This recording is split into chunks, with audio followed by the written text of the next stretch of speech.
आज Doubtnut app download करें। Doubtnut पर अपने सभी गणित, रसायन विज्ञान, भौतिक विज्ञान और जीव विज्ञान के डाउट्स का करो सफाया। बस प्रश्न की फोटो खींचो, एक ही प्रश्न को क्रॉप करो और तुरंत वीडियो सोल्यूशन पाओ। अभी डाउनलोड करें। प्रश्न है 60 हर्ट्ज आवृत्ति व 200 वोल्ट के प्रत्यावर्ती धारा स्रोत के श्रेणी क्रम में 1/पाई हेनरी का प्रेरकत्व तथा 50 ओम का प्रतिरोध जोड़ा जाता है। परिपथ में प्रेरण प्रतिघात, प्रतिबाधा, धारा तथा वोल्टेज व धारा के बीच कलांतर ज्ञात कीजिए। तो हमें क्या क्या पूछा गया है? प्रेरण प्रतिघात, प्रतिबाधा, धारा तथा वोल्टेज व धारा के बीच का कलांतर पूछा गया है। तो इसके लिए एक आरएल परिपथ ड्रॉ कर लेते हैं। तो ये हो गया प्रतिरोध R तथा ये हो गया प्रेरकत्व L। तो प्रश्न में R बराबर कितना दिया है? R बराबर दिया गया है 50 ओम तथा प्रेरकत्व L का मान कितना दिया गया है? L बराबर दिया गया है 1/पाई हेनरी। और इसको एक प्रत्यावर्ती वोल्टेज स्रोत जिसका वैल्यू कितना है? ये हो गया प्रत्यावर्ती वोल्टेज स्रोत, इसका मान दिया है 200 वोल्ट 60 हर्ट्ज को श्रेणी क्रम में जोड़ देते हैं। तो ये हो गया हमारा परिपथ।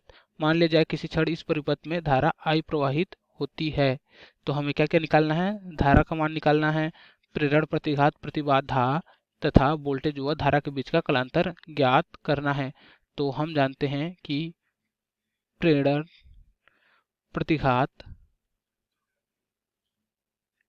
एक्सएल बराबर क्या होता है? एक्सएल बराबर होता है ओमेगा इंटू एल। तो इसको क्या लिख सकते हैं? ओमेगा बराबर होता है 2 पाई इंटू ये क्या हो जाएगा? एल। तो हो जाएगा इंटू एल। तो यहाँ से एक्सएल का मान कितना जाएगा? एक्सएल बराबर हो जाएगा 2 पाई गुणित एफ का मान कितना दिया गया है? 60 हर्ट्ज। आवृत्ति का मान दिया गया है 60 हर्ट्ज। तो हो जाएगा 60 गुणित एल। एल का मान कितना दिया गया है? 1/पाई, 1/पाई। तो यहाँ से क्या हो गया? पाई पाई कट गए। तो ये क्या आ गया?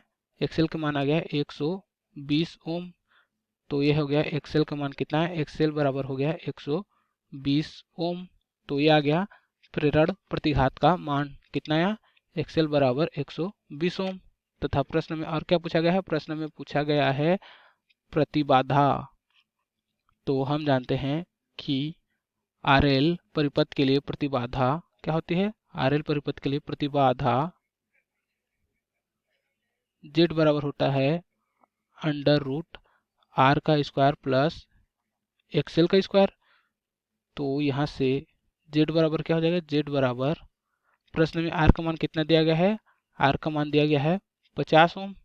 तो ये हो जाएगा 50 का स्क्वायर प्लस एक्सएल का मान कितना निकाले हैं? 120 ओम। तो हो जाएगा 120 का स्क्वायर। तो इसको सॉल्व करने पर जो हमारा प्रतिबाधा का मान आएगा वो हो जाएगा 130 ओम।